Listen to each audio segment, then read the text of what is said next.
কামদা অর্থাৎ যা সকল কামনা বা ইচ্ছা পূর্ণ করে, আর সেটি হলো চৈত্র মাসের শুক্লপক্ষের কামদা একাদশী। এই কামদা একাদশী বাকি একাদশীর থেকে একটু বিশেষ গুরুত্বপূর্ণ, কারণ এই একাদশী দ্বারা প্রাপ্ত পূর্ণ ফল আপনি অন্যকে অর্পণ করতে পারবেন। অর্থাৎ বাড়িতে যদি কোনো অসুস্থ ব্যক্তি থাকে, আপনার আপনজন, আপনার মা বাবা, স্ত্রী, পুত্র, কন্যা, স্বামী, যদি কেউ অসুস্থ থাকে এবং তার রোগ মুক্তি যদি না হয়, আপনি এই কামদা একাদশী নিষ্ঠাপূর্বক কঠোরভাবে পালন করে সেই একাদশীর দ্বারা প্রাপ্ত পূর্ণ ফল যে ব্যক্তি অসুস্থ তার উদ্দেশ্যে অর্পণ করুন।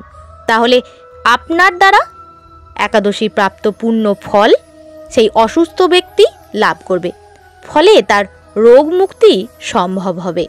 তবে এই কাজটি কিভাবে করবেন এটির একটি নিয়ম আছে, তা আপনাদের এই মাহাত্ম্য কথা শোনানোর পরে জানিয়ে দেব। বন্ধুরা, সকল পুরাণেই বলা হয়েছে যে একাদশী পালন করার সাথে সাথে একাদশীর মহত্ত্ব কথা অবশ্যই শ্রবণ করা প্রয়োজন। যারা এই একাদশী বার করে উঠতে পারেন না, তারা অবশ্যই এই ব্রত শ্রবণ করুন। যারা অসুস্থ তাদেরকে এই ব্রত একাদশীর দিনে শ্রবণ করান। এর দ্বারা আপনারা একাদশী ব্রতের 40% পুণ্যফল অবশ্যই লাভ করবেন।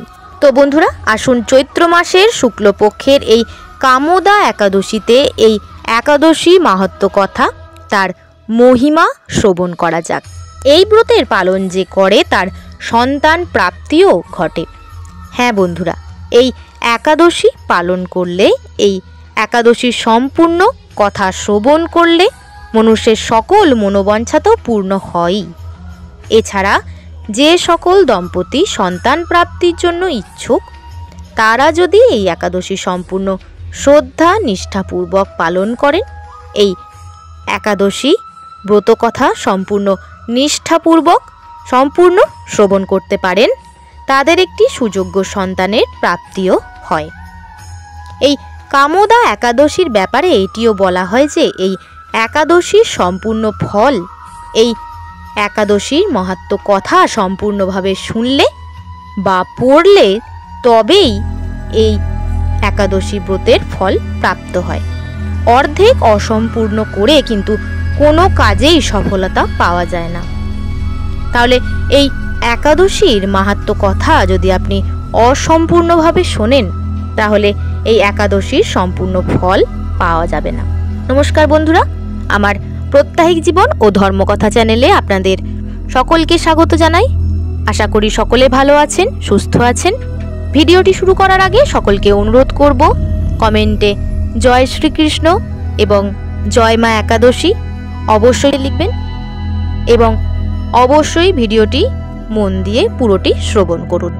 তো চলুন, কামদা একাদশী কথা শ্রবণ করার জন্য আমরা সোজা যাব মহাভারতের সময়কালে, যেখানে যুধিষ্ঠির মহারাজকে ভগবান শ্রীকৃষ্ণ এই কামদা একাদশীর মাহাত্ম্য কথা শোনাচ্ছিলেন। একসময় প্রভু রামচন্দ্রের পিতামহ মহারাজ দিলীপ তার গুরু বশিষ্ঠ মুনিকে এই কামদা একাদশীর ব্যাপারে জিজ্ঞাসা করেন। তার উত্তরে তিনি কি বলেছিলেন তা মন দিয়ে শুনুন। এই একাদশীর মাহাত্ম্য কথা বরাহ পুরাণে উল্লেখ রয়েছে। অনেক বর্ষ পূর্বে রত্নপুর নামে এক গন্ধর্ব এবং কিন্নরদের একটি রাজ্য ছিল। সেখানে পুণ্ডরিক রাজা নিবাস করতেন। গন্ধর্ব এবং কিন্নরদের এই রাজ্য স্বর্ণ এবং নানান মূল্যবান রত্নে সজ্জিত ছিল। চারিদিকে সুখ, সমৃদ্ধি ও আনন্দ বিরাজমান ছিল।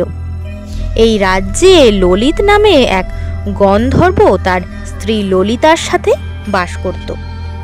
ললিতা এক বিশেষ নর্তকী ছিল। তাদের দুজনের মধ্যে খুবই ভালোবাসা ছিল। তাদের ঘরে খুবই সুখ ও সম্পত্তিও ছিল। তাদের বন্ধন এমনই ছিল যে একে অপরকে ছাড়া তারা একটি ক্ষণও থাকতে পারত না। এবার কি হলো, একবার রাজা পুণ্ডরীকের সভায় সকল গন্ধর্বরা সঙ্গীত এবং নৃত্য অনুষ্ঠান করছিল। সেই সভায় গন্ধর্ব ললিত ছিল, কিন্তু সেখানে তার স্ত্রী ললিতা ছিল না। তাই ললিত তার স্ত্রী না থাকার কারণে তার স্ত্রী ললিতার কথাই স্মরণ করছিল, যার ফলে তার নৃত্যে এবং সঙ্গীতে ছন্দ ভঙ্গ হচ্ছিল বারবার। সেই রাজার দরবারেই থাকা একজন ঈর্ষাপরায়ণ সর্প, যার নাম হলো কার্কটক, সে ললিতের এই ব্যবহার দেখে নিল এবং রাজার কাছে গিয়ে সেটি রাজাকে জানালো। যখন রাজা এই কথা জানতে পারল তখন অত্যন্ত ক্রুদ্ধ হলো। রাজা ললিতের এই ব্যবহার অপমান বলে মনে করল। গন্ধর্ব ললিত তার স্ত্রীর চিন্তায় মগ্ন থেকে তার কর্তব্য সঠিকভাবে পালন করেনি। সে রাজাকে অসম্মান করেছে, অপমান করেছে। এই জন্য রাজা রেগে গিয়ে ললিতকে অভিশাপ দিয়ে বলেন, মূর্খ পুরুষ, স্ত্রীর প্রতি আসক্ত হয়ে কামনার কারণে নৃত্য সভায় তোমার কর্তব্য তুমি পালন করনি, তাই আমি তোমায় নরভক্ষক রাক্ষস হওয়ার অভিশাপ দিলাম। রাজার এই অভিশাপের কথা শুনেই ললিত একজন ভয়াবহ নররাক্ষসে পরিণত হলো। এই প্রকার নরভক্ষক রূপে ললিত তার জীবন কাটাতে লাগলো। ললিতের স্ত্রী যখন এই সকল কথা জানতে পারল তখন সে তার স্বামীর এই রূপ দেখে শোকে কাতর হয়ে পড়ল, কিন্তু তাকে সে এতই ভালোবাসতো যে সেও তার সাথে জঙ্গলে জঙ্গলেই ঘুরতে লাগলো। স্বামীকে এই কষ্টের সামনে দেখে সেও দুঃখ করতে লাগলো। এভাবে ঘুরতে ঘুরতে ললিতা একদিন একটি ঋষির আশ্রম দেখতে পেল। সেই আশ্রম ছিল ঋষি শৃঙ্গীর। সে তখন সেই আশ্রমে গেল এবং ঋষিকে প্রণাম জানালো। এরপর ঋষি বলল, হে কন্যা, তুমি কোথা থেকে আসছো? তোমার পরিচয় কি? তোমার পিতার নামই বা কি? এখানে তুমি কি কারণেই বা এলে? এর উত্তরে ললিতা বলল, আমি গন্ধর্ব বৃন্দাবনের পুত্রী ললিতা। আমার স্বামী ললিতকে রাজা পুণ্ডরিক তার অভিশাপ দ্বারা নরভক্ষক রাক্ষসে পরিণত করেছে। তার এই কষ্টে আমিও খুব দুঃখী। এমন কিছু করুন যাতে আমার স্বামী এর থেকে মুক্তি পায়। ঋষি বললেন, হে গন্ধর্ব কন্যা, আর কিছুদিনের মধ্যেই চৈত্র মাসের শুক্লপক্ষের একাদশী হলো কামনা একাদশী। আর কিছুদিনের মধ্যেই আসছে চৈত্র মাসের শুক্লপক্ষের কামদা একাদশী। তুমি এই ব্রতের শ্রদ্ধাপূর্বক কঠোরতাপূর্বক পালন করো। এর দ্বারা প্রাপ্ত পুণ্য ফল তোমার স্বামীকে অর্পণ করো। এর দ্বারা তোমার স্বামী রাক্ষস থেকে আবার পূর্বরূপে ফিরে আসবে। এই কামদা একাদশী ব্রত হলো সমস্ত ইচ্ছার পূরণ করার মতন একটি ব্রত। ঋষির কথা মতো এবার ললিতা এই একাদশী ব্রত নিষ্ঠাপূর্বক শ্রদ্ধাপূর্বক কঠোরভাবে পালন করলেন এবং তার পরের দিন নিয়ম মেনে সময় মেনে পালন করলেন এবং ভগবান বিষ্ণুকে উদ্দেশ্য করে বলল, হে প্রভু, আমি আমার স্বামীকে এই ভয়াবহ রূপ থেকে মুক্তি দেওয়ার জন্য এই ব্রতের শ্রদ্ধা ও নিষ্ঠাপূর্বকভাবে কঠোরভাবে পালন করছি। আপনি আমায় আশীর্বাদ করুন, আমার এই একাদশীর দ্বারা প্রাপ্ত পূর্ণ ফল যেন আমার স্বামী লাভ করে আর এই অভিশাপ থেকে মুক্তি পায়। তারপর ললিতার পূর্ণ ফলের দ্বারা ললিত আবার গন্ধর্ব রূপে ফিরে আসে। দুজনে ভগবানের নাম গান করে পূজা করে একাদশী ব্রত সমাপ্ত করে।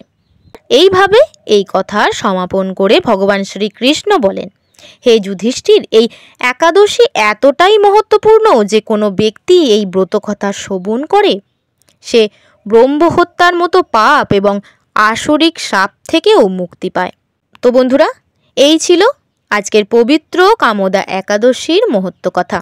যারা একাদশী করতে পারছেন না তারা অবশ্যই একবার সম্পূর্ণ শ্রদ্ধা ও ভক্তির সঙ্গে এই ব্রত কথা অবশ্যই শ্রবণ করুন। বন্ধুরা, এবার বলি যে এই কামদা একাদশী ব্রতের ফল যদি আপনি অন্য কাউকে প্রদান করতে চান তাহলে কি করবেন। এই একাদশী ব্রত একাদশীর দিন সময় মেনে সঠিক নিয়ম মেনে নিষ্ঠাভাবে পালন করার পর পারণের দিন ভগবানকে তার প্রসাদ অর্পণ করে আপনি ভগবানের সামনে বলুন, হে প্রভু, আমি যদি এই একাদশী ব্রত নিষ্ঠাপূর্বক শ্রদ্ধাপূর্বক ভাবে পালন করে থাকি, আমার এই একাদশীর দ্বারা প্রাপ্ত যে পুণ্য ফল তা এই জনকে দান করুন। এবার আপনি যে ব্যক্তিকে এই পুণ্য ফল দান করতে চান, অর্পণ করতে চান, তার নাম নিয়ে সেটি বলুন। এইভাবে আপনারা ভগবানের কাছে প্রার্থনা করবেন। তো বন্ধুরা, আশা করছি আজকের ভিডিওটি অনেক গুরুত্বপূর্ণ ছিল আপনাদের জন্য। ভিডিওটি ভালো লাগলে অবশ্যই একটি লাইক করবেন এবং ভিডিওটি শেয়ার করতে ভুলবেন না, কারণ এই একাদশী খুবই গুরুত্বপূর্ণ। যারা যারা আমার চ্যানেলটিকে সাবস্ক্রাইব করেছেন তাদেরকে অনেক ধন্যবাদ। যারা আমার চ্যানেলে নতুন তাদেরকে অনুরোধ করব চ্যানেলটি সাবস্ক্রাইব করুন। ভিডিওটি সম্পূর্ণ দেখার জন্য অনেক অনেক ধন্যবাদ।